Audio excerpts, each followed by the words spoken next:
हम लोग यहाँ पर लाइन स्पेक्ट्रम ऑफ हाइड्रोजन देखने वाले हैं अभी। देखिए हम लोग ना एक डिस्चार्ज ट्यूब ले लेते हैं, ठीक है। एक डिस्चार्ज ट्यूब ले लिया हम लोगों ने, जिसके अंदर हम लोग हाइड्रोजन गैस को फिल कर देते हैं। अब इसको हम लोग लगा लेते हैं, इलेक्ट्रिक करंट पास कर लेते हैं इसके अंदर, मतलब इसको डिस्चार्ज कर लेते हैं। दैट मीन्स कि इसको हम लोग हाई टेम्परेचर दे रहे हैं, ठीक है, और लो प्रेशर पे हम लोग इसको हीट कर रहे हैं, मतलब प्रेशर लो है और टेम्परेचर हाई पे हम इसको हीट कर रहे हैं, ठीक है। तो क्या होगा, बहुत सारी रेज जो होंगी वो एमिट करेगा, क्योंकि गैस क्या हो गई, गर्म हो गई, एक्साइटेड हो गई, ठीक है। तो बट ऑब्वियसली जब गैस को हम गर्म करते हैं दैट मीन्स कि वो एक्साइटेड हो जाती है, ऊपर उठती है, तो वो इस तरीके से रेस पास करेगी। तो जब हम लोग इस रेस को एक स्लिट में से पास करते हैं, ठीक है, एक स्लिट बना दूं मैं। याद है ये हम लोगों ने लास्ट लेक्चर में किया था, एटॉमिक स्पेक्ट्रम और emission spectrum and absorption spectrum, ठीक है। वो वाला वीडियो जो था ना वो पूरा वैसा ही था, तो अगर वो नहीं देखा हो ज़रूर देख लेना बेटा, ठीक है। तो अब बेसिकली हमें एक बीम चाहिए, ठीक है। तो हमें एक बीम जो है एक स्लिट में से पास कर रहे हैं, सेम वही चीज़ है, ओके। और जब हम लोग इसको स्पेक्ट्रम में से प्रिज्म में से जब हम लोग इसको पास करवाएंगे तो बट ऑब्वियसली हमें अलग कुछ लाइंस नज़र आएंगी, ठीक है। स्क्रीन पे हम लोगों को कुछ लाइंस नज़र आएंगी, कुछ कलर्स नज़र आएंगे, ओके। अब सबसे पहले जो ये नोट किया गया था, जो ये देखा गया था, वो देखा था बाय द साइंटिस्ट जिनका नाम है John Jacob Balmer, okay. Spelling शायद मिस्टेक हो सकती है, शायद जैकब ये स्पेलिंग होगी, might be, okay, I am bit confused, देख लेना बेटा। तो John Jacob Balmer, basically Balmer ji ने इसको देखा था, और ये देखा था उन्होंने विजिबल स्पेक्ट्रम में, ठीक है। अब आपको पता है बेटा कि जब भी कोई एक रेडिएशन पास होती है, ठीक है, जब भी एक कोई रेडिएशन पास होती है तो उसके अंदर बहुत सारे सेक्शंस होते हैं, याद है ना, ठीक है। तो बेसिकली अगर मैं ये देखती हूँ तो ये जो होता है वो विजिबल सेक्शन होता है, ठीक है। ये हो गया अल्ट्रावायलेट, ये हो गया इंफ्रारेड। अब बेटा हमें खुद को पता है कि अल्ट्रावायलेट नहीं दिखता, इंफ्रारेड नहीं दिखता, और हमें दिखता है सिर्फ विजिबल, ठीक है। तो इसका मतलब ये है कि जो हमें ये कलर्स नज़र आए, ये कलर्स जो है वो विजिबल वाले थे, बट इसका मतलब ये तो नहीं है ना कि और भी रेडिएशंस निकले नहीं होंगे, निकले तो होंगे, ज़रूर से निकले होंगे।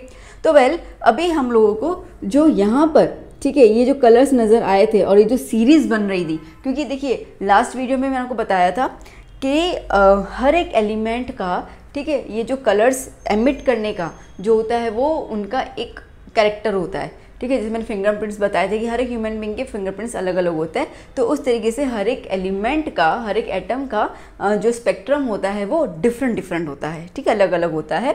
तो अब अगर ये स्पेक्ट्रम जो हमें दिखा था हाइड्रोजन को लेकर, तो इसको हम कहेंगे हाइड्रोजन, क्या कहेंगे इसको हम, हाइड्रोजन स्पेक्ट्रम, ओके, ओके। ये देखा किसने था, बल्मर जी ने देखा था, तो इसके लिए इसको हम कहते हैं बाय बल्मर, और इसके लिए इस सीरीज़ को नाम दिया था बल्मर सीरीज़। इतना क्लियर हो गया, ठीक है।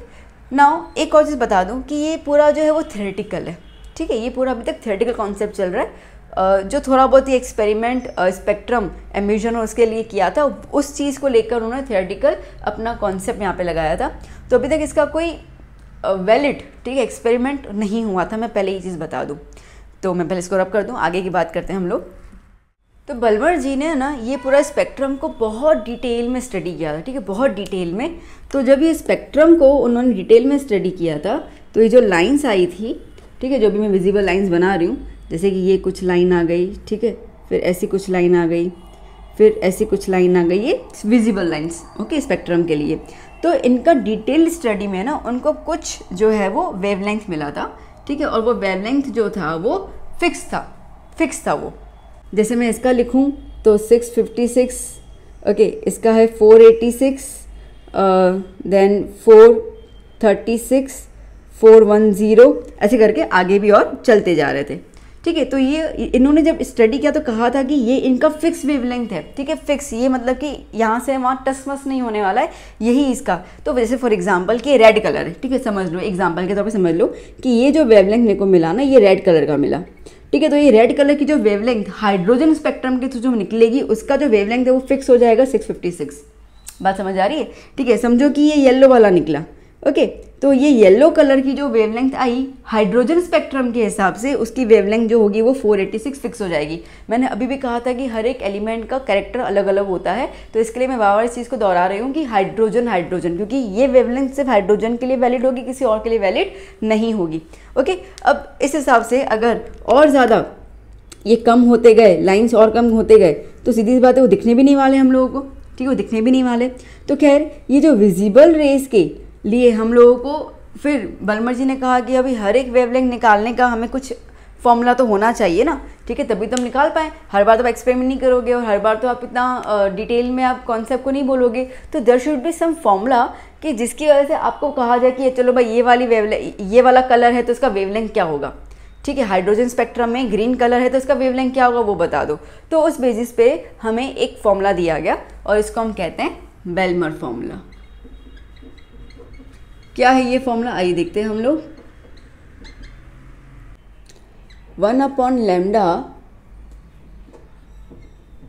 Equals to 109,677 1/2 square minus 1/n square centimetre -1, ठीक है ना। देखो बेटा ये लैम्डा है 1/λ, अब हमें पता है कि लैम्डा वेवलेंथ होता है ना, तो उसको मीटर सेंटीमीटर में काउंट करते हैं, ओके। अब ये रेसिप्रोकल ऑफ लैम्डा है ना, मतलब 1/λ, इसके लिए हमारा यूनिट क्या आ गया, सेंटीमीटर -1, इतना क्लियर हो गया। अच्छा, अब हमें ये भी पता है, हमने लास्ट सेशन में देखा था कि 1/λ मतलब रेसिप्रोकल ऑफ लैम्डा को हम लोग वेव नंबर भी कहते हैं, ओके, वेव नंबर कहते हैं। तो बेसिकली अगर मुझे इस फॉर्मूला को यूँ लिखना हो तो मैं लिख सकती हूँ wave number equals to 109,677 1/2 square minus 1/n square centimetre inverse. Clear हो गया, ठीक है। तो ये फॉर्मूला उन्होंने दी जहाँ पे n क्या होगा, n जो है वो 2 के बाद वाला नंबर, अब 2 के बाद क्या स्टार्ट होता है, 3 से स्टार्ट होता है, तो n जो होगा वो 3, 4, 5, 6 कुछ भी हो सकता है, ठीक है, नंबर ऑफ लाइन्स बेसिकली। तो जैसे कि ये वाली लाइन जो है वो 1 है, ओके, मतलब कि बेसिकली यहाँ पे सेकंड से स्टार्ट होता है, तो ये वाली लाइन 3 है, 4 है, 5 है, इस तरीके से लाइन्स आती हैं, ठीक है। ये 3 है, ये 4 है, ये 5 है, ये 6 है, ऐसे करते करते लाइन्स आती जाएंगी। तो जैसे अगर आपने यहाँ पे n2 की जगह पे 3 नंबर लगा दिया, तो दैट मीन्स कि आप जब इसको कैलकुलेट करोगे तो you will find the value, the answer is 556। तो 556 रेड कलर का वेवलेंथ बताएगा आपको। आया बात समझ में, ठीक है, इस तरीके से होगा। ये चीज़ को नोट करना कि यहाँ पे 1/λ है, अगर आपको लैम्डा निकालना होगा तो आपको उसको रेसिप्रोकल करना होगा, ठीक है। वो क्या कैलकुलेशन अपन कर लेंगे जब न्यूमेरिकल्स देखेंगे, स्ट्रेस मत लेना ज़रा सा भी। तो बेसिकली इस तरीके से उन्होंने कांस्टेंट फॉर्मूला हमें दे दिया कि आप हर बार ये वाली फॉर्मूला लगा देना, आपका आंसर आ जाएगा। बस आपको पता होना चाहिए कि आपको किस वेवलेंथ के बारे में बात करनी है, ओके। नाउ अब जैसे मैंने कहा आपको कि बेटा पॉइंट तो ऐसा है कि ऐसे बहुत सारी सीरीज़ और भी निकलेंगी, ठीक है, क्योंकि रेडिएशंस हमें से विजिबल दिखती है ना, ठीक है, जो नहीं दिखेंगी उनका क्या करेंगे हम लोग, निकल तो वो भी रही हैं। तो उस तरीके से अलग अलग साइंटिस्ट आए और अलग अलग सीरीज़ के बारे में उन्होंने हमें बता दिया जो इनविजिबल होती हैं, ठीक है।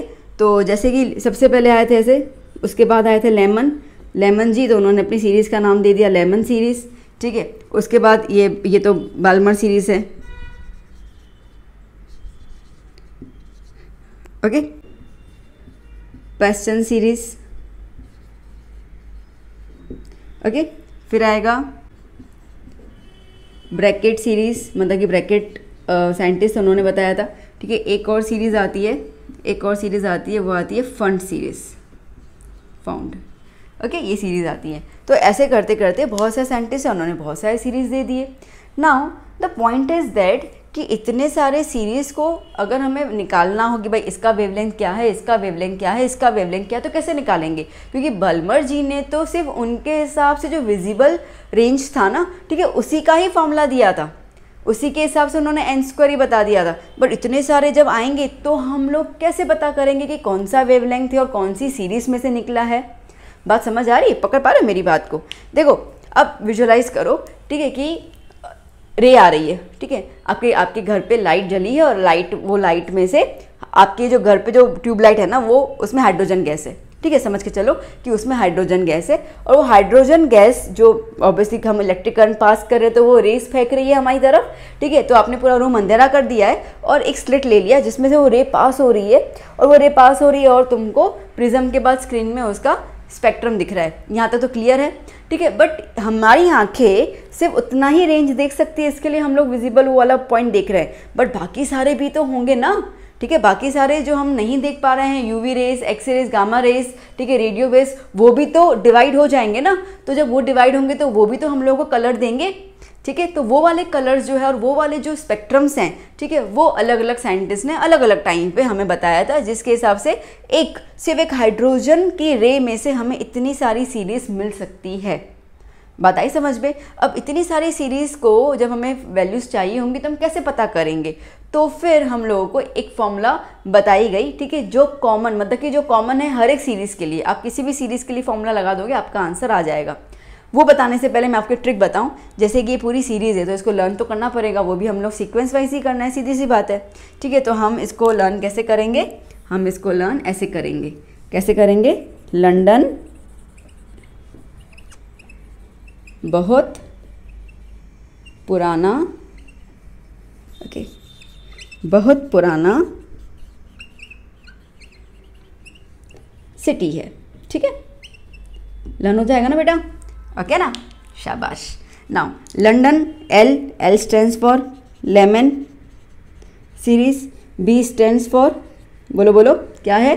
बल्मर सीरीज, ठीक है। P stands for Paschen series, again B stands for bracket series, okay, P stands for the fund series, okay। City है, अब उस स्टेटमेंट का कुछ मीनिंग तो बनना चाहिए। तो क्या है ना, लंदन बहुत बहुत पुराना सिटी है। अगर आपने ये वाली स्टेटमेंट दिमाग में बिठा दी, दैट मीन्स कि आपको सीरीज़ जो है वो सीक्वेंस में लर्न हो गई। आया समझ में? इजी लगा थोड़ा सा, ठीक है। बट अभी ख़त्म नहीं हुआ है। अभी जो फॉर्मूला मैं आपको बताने जाऊंगी वो बताने जाऊंगी रिगार्डिंग द कॉमन, ठीक है, कॉमन फॉर्मूला जो सबके लिए वैलिड होना चाहिए। बट उसके पहले इतना आप लिख दीजिए तो हम उस फॉर्मूलाज की तरफ चलते हैं। तो जस्ट नोट इट डाउन, लिखो लिखो लिखो बच्चों, ओके। पढ़ोगे लिखोगे तो बनोगे नवाब, नहीं तो डैश डैश डैश। चलिए ओके बच्चों, तो ये सीरीज़ अभी हमने देखी, ठीक है। अब एक साइंटिस्ट आए थे जिनका नाम था जॉन रॉबर्ट रिडबर्ग, ओके। अब इन्होंने ये सीरीज़ में, ठीक है, बहुत सारी समानताएं देखी। कहा कि ये सीरीज़ में कॉमन तो है, तो अगर इतनी सारी चीज़ें कॉमन हैं तो हम फॉर्मूला से बल्मर फॉर्मूला के हिसाब से क्यों ले, हम ऐसा फॉर्मूला क्यों नहीं बनाए जो हर एक सीरीज़ के लिए वैलिड हो। तो उन्होंने जो फॉर्मूला बनाया वो क्या बनाया, 1/λ = 109,677 1/n1² - 1/n2² सेंटीमीटर इनवर्स। आप देख सकते हैं बेसिकली बल्मर फॉर्मूला का सेम ही है ना, सेम ही है। फ़र्क सिर्फ क्या हुआ कि बल्मर जी ने हमें यहाँ पे ये वाला वैल्यू कांस्टेंट दिया और 2² ही लेना है भाई, और कुछ नहीं लेना है। जबकि यहाँ पे इन्होंने बोला कि आप यहाँ पे n1 ले लो, इसको n2 ले लो। तो जो n1 है वो स्टार्ट होगा 1 से लेकर 1 2 3 4 टिल इन्फिनिटी, और n2 जो है वो n1 में आप जो भी लोगे उसका +1 करोगे, ठीक है। तो जैसे कि n1 + 1 n1 + 2 n1 + 3 ऐसे करते करते चल जाएगा, ठीक है। तो आप n1, अगर आप n1 में 1 लेते हो तो 1 + 1 1 + 2 1 + 3, अगर आप n1 की जगह 2 लेते हो तो 2 + 1 2 + 2 2 + 3। बात समझ में आई, ठीक है। इसका मतलब कि जो आप n1 में नंबर लोगे ना, वो नंबर के हिसाब से आप प्लस करते जाओगे तो आपको वेवलेंथ्स मिलती जाएंगी। Now the point is that कि ये नंबर इंडिकेट क्या कर रहे हैं, 1 2 3 कहाँ से ले रहे हैं हम लोग।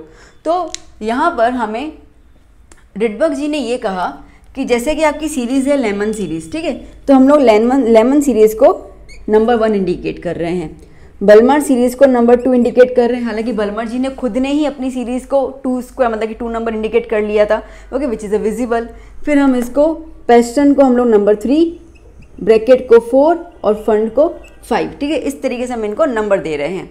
इतना क्लियर हो गया, ठीक है। अब जैसे कि ये N1 है तो जो ये लेमन की सीरीज़ होगी वो यहाँ से स्टार्ट होगी, तो क्या हो जाएगा, ये वेवलेंथ 2, 3, 4, 5, 6 ऐसे चलती जाएगी। बल्मर की यहाँ से 2 से स्टार्ट हो रही है तो ये क्या हो जाएगी, 3, 4, 5, 6, 7, 8 इस तरीके से स्टार्ट हो जाएगी। दैट मीन्स कि जो सीरीज़ आप ले रहे हो तो उसकी जो लास्ट वेवलेंथ होगी ना, ठीक है, एक्चुअली हम लास्ट के मतलब पहली एक्चुअली, ठीक है, तो पहली वेवलेंथ होगी उसके बाद से नंबर से स्टार्ट होगी। तो ये 3 है तो क्या से स्टार्ट होगा, 4 से, तो 4, 5, 6, 7, 8, 9 कुछ भी जितनी भी उनके अंदर स्पेक्ट्रल लाइंस आती हैं उस हिसाब से आप इसको नंबरिंग दे सकते हो। ओके, तो ये हो गया कॉमन फॉर्मूला। अब कॉमन फॉर्मूला के हिसाब से आप कोई भी सीरीज़ का वेवलेंथ निकालना हो हाइड्रोजन स्पेक्ट्रम के लिए तो आप आराम से इसके अंदर निकाल सकते हैं। ये जो वैल्यू हम बार बार लिख रहे हैं 109677, इसको हम कहते हैं रिडबर्ग, ओके, स्पेलिंग हाँ, ठीक है, रिडबर्ग कांस्टेंट, क्योंकि ये कांस्टेंट वैल्यू उन्होंने ही दी थी। ओके, तो आप बोलोगे मैम ये तो अभी आपने बताया, पर एक्चुअली जब बल्मर फॉर्मूला आया था ना तब ये वाली जो वैल्यू है वो उन्होंने दे दी थी पहले से ही, तो रिडबर्ग की वो वाली वैल्यू को हम लोग ऑलरेडी अज्यूम कर रहे थे। ये जो फॉर्मूला दिया ना तो उस सारे स्पेक्ट्रल लाइंस को अच्छे से, ठीक है, स्टडी करके पूरा डिटेल स्टडी करने के बाद उन्होंने बोला कि हम कॉमन फॉर्मूला ले सकते हैं। तो हम लोग हर बार फॉर्मूला बल्मर का तो दे नहीं सकते हैं, ठीक है, क्योंकि हम बाकी सारी रेज भी करेंगे। तो इसके लिए उन्होंने अपनी वाली फॉर्मूला दे दी और ये जो है ये है हमारा कांस्टेंट। उसके बाद बेटा एक और कन्फ्यूजन आया। कन्फ्यूजन ये है कि ये तो हम लोगों ने हाइड्रोजन स्पेक्ट्रम ही लिया है, ठीक है, वो तो ठीक है, बट अगर हम लोग अलग अलग एटम और लेंगे, अलग अलग हम लोग और एलिमेंट लेते हैं तो फिर कैसे ये चीज़ पॉसिबल हो पाएगी, क्योंकि हम लोग जहाँ पे N1 N2 जो ले रहे हैं वो लेमन इन सब का ले रहे हैं but based on only hydrogen, ठीक है, बाकी का। तो उन्होंने बोला कि ठीक है हम लोग इसके अंदर मॉडिफिकेशन कर लेते हैं, और मॉडिफिकेशन करने के दौरान, ठीक है, फॉर अदर एलिमेंट्स उन्होंने फॉर्मूला दिया 1/λ, जिसको हम लोग वेव नंबर भी कहते हैं, is equals to 109677 1/n1² minus 1/n2², okay, multiply by z², ठीक है बेटा। अब z क्या होता है पता है हम लोगों को, z is the atomic number, ठीक है, वो एटॉमिक नंबर होता है। तो जो भी होगा, अब हीलियम होगा तो 2 लगा दोगे तो 2 के साथ फिर हीलियम की स्पेक्ट्रल सीरीज़ की हम लोग बात करेंगे। तो इस तरीके से वो जो दुविधा थी कि अलग अलग एटम का क्या करेंगे, अलग अलग एलिमेंट आएगा उसका क्या करेंगे, तो उसका उन्होंने इस तरीके से हमें सॉल्यूशन दे दिया, ठीक है, कोई बात नहीं, दिक्कत तो कोई आई नहीं। तो इस तरीके से हम लोगों को हाइड्रोजन स्पेक्ट्रल लाइंस के बारे में पता चला। बट परंतु यहाँ पे जैसे मैंने पहले बता दिया कि ये ऑलमोस्ट जो है वो थ्योरेटिकल कॉन्सेप्ट को लेके है, ठीक है, और इसके लिए ये जो हमने फॉर्मूलाज ली हैं इनको हम लोग कह रहे हैं एम्पेरिकल फॉर्मूलाज। पता है ना एम्पेरिकल फॉर्मूला क्या होता है, ठीक है, एम्पेरिकल फॉर्मूला जो आपको मेन फॉर्मूला के पास नज़दीक में लेके जाती है बट एग्जैक्टली फॉर्मूला नहीं होता ये। तो इसके लिए ये एम्पेरिकल फॉर्मूलाज हैं, बट अभी मेन फॉर्मूला को निकालना बाकी था जो हमें रियल में एक्सपेरिमेंटल के तौर पे हमें सारे के सारे स्पेक्ट्रल लाइंस दे और हम उसको अच्छे से बात कर पाएँ। नाउ अब आपको ये चैप्टर का आइडिया तो है, इस चैप्टर का नाम क्या है, स्ट्रक्चर ऑफ एटम। अभी तक हम लोगों ने जो देखा था वो हमने देखा है कि लास्ट में रदरफोर्ड जी का जो एक्सपेरिमेंट था उसके अंदर वो इलेक्ट्रॉन्स का रिवॉल्यूशन नहीं बता पाए थे, जिसकी वजह से वो स्टेबिलिटी ऑफ इलेक्ट्रॉन्स नहीं बता पाए थे, ठीक है। और फिर मैंने कहा था आपको कि ये सारी चीज़ें जो है वो बोहर जी ने बताई थी, बट बोहर जी ने जो हमें डिक्लेरेशन दिया था वो इन्हीं सारे चीज़ों के ऊपर बेसिस था, इसके लिए सीखना बहुत ज़रूरी था।